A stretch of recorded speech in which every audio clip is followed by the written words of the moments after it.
안녕하세요. 사진작가 이강신입니다. 이번 시간에는 아이 사진을 어떻게 하면 잘 찍을 수 있을지 그 방법에 대해서 이야기를 해보도록 하겠습니다.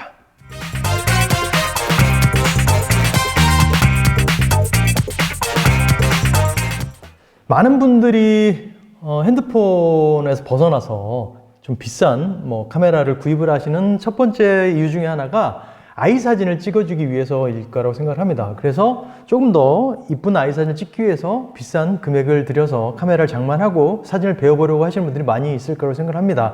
하지만 막상 카메라를 구입을 했는데 내가 생각한 대로 내 머릿속에 그렸던 그 이미지와 다르게 아이 사진을 찍히는 걸 보고 좌절하고 당황스러워해서 카메라가 거의 무용지물이 되고 장롱에 처박혀 있거나 아니면 당근으로 나가거나 하는 경우들이 많이 있는 것을 보고 있습니다. 그럼 도대체 어떻게 아이 사진을 잘 찍을 수 있을까요? 자, 그 방법에 대해서 얘기를 해보도록 하겠습니다. 자, 먼저 첫 번째, 아이 사진을 잘 찍기 위해서는 구도를 잘 잡아야 되는데요. 구도 복잡하고 어렵지 않습니다. 무슨 황금 구도, 이런 사선 구도, 대칭 구도 이런 걸 다 떠나서 아이 사진을 촬영할 때 가장 첫 번째 중요한 거는 아이와 카메라 렌즈의 눈높이를 맞춰주는 것이죠. 아이들은 작습니다. 일반적으로 제가 여기서 말하는 아이들이라는 거는 초등학교 입학 전의 아이들 정도가 되겠죠. 아니면 초등학교 저학년 아이들이나 보통 그 정도 아이들 같은 성인의 허리 정도 수준에서 키가 형성돼 있죠. 그러면은 어른이 이렇게 위에서 아래로 촬영하다 보면은 물론 귀엽게는 찍힐 수가 있죠. 얼굴이 좀 크게 나오고 그렇게 귀엽게 촬영할 수 있지만은 그렇게 썩 아이들의 모습을 다이내믹하고 아이들의 표정을 재밌게 담을 수는 없습니다. 그래서 아이와 눈높이를 맞춰서 촬영하는 게 굉장히 중요하다고 할 수 있는데요. 그러려면은 어른이 아이들과 카메라 렌즈와 아이의 눈이 일직선상이 되려면 어떻게 해야 되냐? 어른이 대부분 무릎 꿇고 촬영해 주시는 게 비슷한 눈높이에 촬영할 수 있겠죠. 그렇게 하면 아이들의 표정을 가장 좀 잘 담을 수 있는 그런 앵글이 될 수 있지 않을까 생각을 해봅니다. 그리고 두 번째는 순간 포착을 하는 건데요. 아이들은 우리가 생각지 못했던 행동들을 하고 기발한 표정들을 만들어내곤 합니다. 그럼 어떻게 순간 포착을 해야 되냐? 아이들은 어른들의 요구대로 표정을 지어주지도 않고 포즈를 잡아주지도 않죠. 가장 자연스러운 형태로 어른이 그 표정을 담아내야 되는데 그 자연스러운 모습을 어떻게 담아내느냐? 첫 번째는 기다림이죠. 무턱대고 기다릴 수밖에 없어요. 아이들을 관찰하면서 이 아이가 다음 행동은 어떻게 할 것인지 예측을 하고 거기서 카메라 이렇게 잡으면서 따라다니면서 촬영을 해야 되는 것이죠. 그러니까 순간 포착을 하려면 셔터 스피드가 좀 빨라야겠죠. 그래서 표정이나 그런 것들 잘 담으시려면은 ISO 그냥 오토로 놓고 찍으셔도 상관없습니다. 아이들 촬영, 내가 사랑한 내 아이들 촬영하는데 무슨 작품 사진 찍을 것도 아니고 그 표정과 그 순간의 이야기들을 잘 담아내면 될 수 있는 거니까요. 그래서 빠른 셔터 속도로 아이들을 담아낼 수 있는 그 정도의 상황을 만들어 주신 게 아주 좋은 컨디션을 할 수 있겠죠. 그러려면 최소한 셔터 속도가 200분의 1초, 160분의 1초 이상은 돼야지 흔들리지 않고 안정적인 아이들의 순간 포착을 할 수 있게 되겠죠. 그걸 명심해 두시고 그 정도의 셔터 속도는 항상 유지할 수 있게끔. 그래서 A모드나 M모드보다는 그냥 아이들을 움직이는 걸 막 빨리빨리 찍고 싶을 때는 셔터 스피드 우선 모드로 촬영하는 것도 하나의 팁이 될 수 있을 것 같습니다. 그리고 세 번째는 포커싱인데요. 아이들을 촬영할 때 가장 좋은 앵글은 눈높이라고 말씀드렸어요. 근데 눈높이에서도 풀샷 말고 아이들은 작잖아요. 작기 때문에 바스트샷 정도로 끊어서 촬영해 주시는 게 아이들의 표정을 훨씬 더 풍부하게 담을 수가 있겠죠. 그래서 그러려면은 포커싱이 굉장히 중요하겠죠. 그럼 초점을 어디에 잡아야 될까? 인물사진 기본입니다. 아이들 사진뿐 아니라 인물사진 기본이죠. 제가 항상 말씀드린 것 중에 하나가 포커싱은 눈에 잡아주시면 됩니다. 카메라 렌즈와 가까운 쪽 눈에 포커싱을 잡아주시는 게 더 좋습니다. 처음에는 좀 어렵습니다. 눈에 포커싱을 잡는 게. 근데 그것도 계속 연습을 하시다 보면은 익숙해지실 거예요. 우리가 운전하면 처음에 깜빡이 넣어야지 이렇게 계속 복잡하게 공식을 계산하는 것처럼 처음에 어렵지만 나중에는 몸에 배서 자연스럽게 몸이 움직이는 것처럼 카메라 눈에 포커싱 주는 것도 처음엔 좀 어색하고 답답할 수 있지만 계속 연습을 해보시면 금방 적응하실 거라고 생각을 합니다. 그리고 요즘 카메라들은 제가 보니까 미러리스 카메라나 요즘 나온 카메라들은 굉장히 눈에 자동적으로 초점이 맞춰지게끔 세팅이 되는 카메라도 굉장히 많이 있는 것 같아요. 굳이 고가의 카메라가 아닐지라도 요즘 웬만한 카메라들은 그냥 자동적으로 눈 쪽으로 포커싱이 가게 설정하는 기능들이 많이 들어있는 것 같으니까 그런 기능들을 잘 활용해 보시는 것도 하나의 팁이 될 수 있을 것 같습니다. 그리고 네 번째는 너무 밝은 단렌즈, 그러니까 뭐 50mm 1.4, 뭐 1.2, 85mm 1.4 이런 렌즈들을 선호를 하시죠. 인물사진 촬영할 때는. 근데 굳이 단렌즈를 그렇게 선호하지 않으셔도 된다고 말씀드리고 싶어요.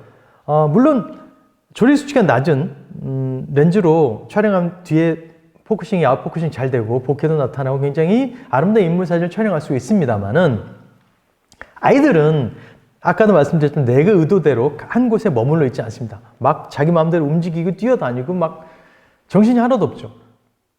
그렇기 때문에 아이들 사진을 촬영할 때는 이왕이면은 단렌즈보다는 줌렌즈를 활용하시는 게 그 이야기와 그 표정을 담아낼 수 있기 훨씬 유리하다고 생각을 해요. 가장 뭐 많이 쓰는 표준 줌도 있죠. 2470 같은 줌도 있지만은 뭐 조금 더 편하게 촬영하시려면 뭐 전 영역을 커버할 수 있는 렌즈도 있죠. 뭐 1820, 아니 18200 이런 렌즈도 있어요. 광각부터 마운까지 다 커버할 수 있는 렌즈. 아이들을 단렌즈로 촬영하다 보면은 쫓아다니다 내가 진이 빠져서 사진의 흥미를 잃어버릴 확률도 높습니다. 그렇기 때문에 아이들을 촬영할 때 가급적이면은 단렌즈보다는 뭐 예술 사진 찍을 거 아니니까요. 단렌즈보다 줌렌즈를 활용해서 촬영해 주시면 좋고, 그 아이들이 카메라에 익숙해지고 포즈를 잡을 쯤이 되면은 그때 단렌즈로 촬영하셔도 늦지 않다고 생각을 합니다. 이거 굉장히 중요한 건데, 다섯 번째로 아이들에게 사진으로 인한 스트레스를 주지 말아야 된다는 거죠. 어른들의 욕심은 그렇습니다. 아이들이 있으면은 자 여기 서봐, 자 손 이렇게 하고 허리 이렇게 하고 뭐 포즈를 요구를 합니다. 아이들에게 그런 포즈를 요구하다 보면은 아이들은 스트레스를 받고 사진 찍히는 거에 있어서 흥미를 잃어버리게 되는 것이죠. 그리고 아이들의 모습은 그냥 어떤 본연의 내추럴한 자기 표정이 나올 때 가장 이쁘고 아름다운 모습을 갖고 있다고 생각을 해요. 그걸 굳이 어른들의 욕심으로 포즈를 잡아라, 이래라 저래라, 뭐 손을 올려라, 웃어라, 거기 서봐라, 그런 거는 사실 자연스러운 아이들의 사진을 찍기에는 조금 부적절한 방법이라고 생각을 합니다. 가장 부모가 봤을 때 내 아이의 모습이 언제 제일 이쁜지 잘 알고 있죠. 그 모습들을 계속 관찰하면서 그 모습이 나올 때 셔터를 눌러주시는 게 가장 사랑스러운 아이들의 모습을 담을 수 있는 그 타이밍이 되고, 그게 또 가장 아름다운 사진이 될 수 있지 않을까요? 그리고 여섯 번째는 그러니까 사진을 찍고 그 결과물을 아이들에게 보여주는 것이죠. 아이들이 자기가 나온 사진을 보고 별로 관심이 없어 할 것 같죠. 하지만 그렇지 않습니다. 아이들에게 자기가 예쁘게 나온 사진들, 그 사진들을 보여주면서 야, 이 사진 이렇게 나왔네, 와 너무 멋지지 않아? 이런 식으로 이야기를 해주시면은 아이들도 보는 눈이 있습니다. 그래서 나중에는 자기가 더 적극적으로 포즈를 취하고 사진을 찍히려고 하는 경향이 생기게 되는 것이죠. 어른들이 찍고 어른들이 만족하고 그런 사진보다는 아이들과 서로 그 사진 보면서 공감하고 교감하면서 이야기를 하면서 그게 더 서로 교류가 있는 촬영자와 찍힘을 당한 사람 간의 그런 커뮤니케이션이 이루어지는 사진이 더 좋은 사진이 될 수 있겠죠. 가장 중요한 거는 사진을 많이 찍어 주시라는 겁니다. 무슨 특별한 날에 어디 나가서 한두 장 찍고, 우리 어릴 때 그랬어요. 소풍 갈 때, 졸업식 때 사진 찍는 날 딱 정해졌었죠. 그래서 지금의 기성세대들, 제 또래나 더 윗세대들 분들이나 그런 분들 같은 경우는 사진 찍힘을 당하는 거에 있어서 굉장히 어색해합니다. 하지만 어릴 때부터 사진에 노출되어 있던 지금 젊은 세대들 같은 경우에는 찍힘을 당하는 게 굉장히 익숙해져 있죠. 셀카도 있고 핸드폰이 스마트폰이 나오면서 많이 카메라 앞에 카메라 마사지를 받으면서 조금 더 사진에 익숙해져 있는 모습을 발견하게 됩니다. 마찬가지로 아이들의 사진도 많이 부모가 찍어줄수록 그 아이는 카메라 앞에서 자연스러운 포징을 취하게 되는 것이죠. 하루에 100장을 내가 찍겠다. 그냥 막 찍어보시는 겁니다. 그러다 보면은 자연스럽게 내가 찍는 내 아이에 대해서는 최고의 전문가가 될 수 있는 것이죠. 10장 찍어서 한두 장 건지겠다는 생각보다는 100장 찍어서 10장 건지겠다는 생각을 갖고 촬영하시는 것도 오히려 좋은 방법이지 않을까 싶습니다. 지금 아이들이 어리되면은 지금 정말 사진을 많이 찍어주시는 게 좋다고 생각을 해요. 아이들이 커갈수록 카메라를 피하게 되죠. 아마 공감하시는 분도 있을 거예요. 사춘기가 오고 아이들이 커갈수록 아무리 부모가 사진을 많이 찍어주고 어릴 때 했다 할지라도 카메라 앞에서 멀어지게 되는 게 아이들이기 때문에 가장 아름다운 모습들, 가장 아이답고 사랑스러운 모습들을 많이 담아주시는 게 좋을 것 같습니다. 그리고 또 하나 팁은 아이들 사진을 촬영하실 때 연작으로, 그러니까 스토리가 있게끔 4장의 사진, 4장의 사진, 세 장의 사진, 세 장의 사진 쭉쭉쭉 연결되게 스토리텔링의 사진을 담아보시는 것도 좋은 팁이 될 수 있습니다. 아이들 사진을 찍다가 보면은 자연스럽게 이제 가족 사진을 찍을 수 있게 되는 상황이 되게 되죠. 그럼 가족 사진 찍을 때도 많은 분들이 그럴 거예요. 내가 카메라 대면 다들 피해 도망가. 우리 와이프는 카메라 사진 찍는 거 싫어해. 우리 남편은 사진 찍는 거 싫어해. 포기하지 마시고 계속 적극적으로 들이대 보세요. 그러다 보면은 나중에는 조금 그 카메라가 나를 찍고 있다는 거에 대해 둔감해지는 상황이 올 겁니다.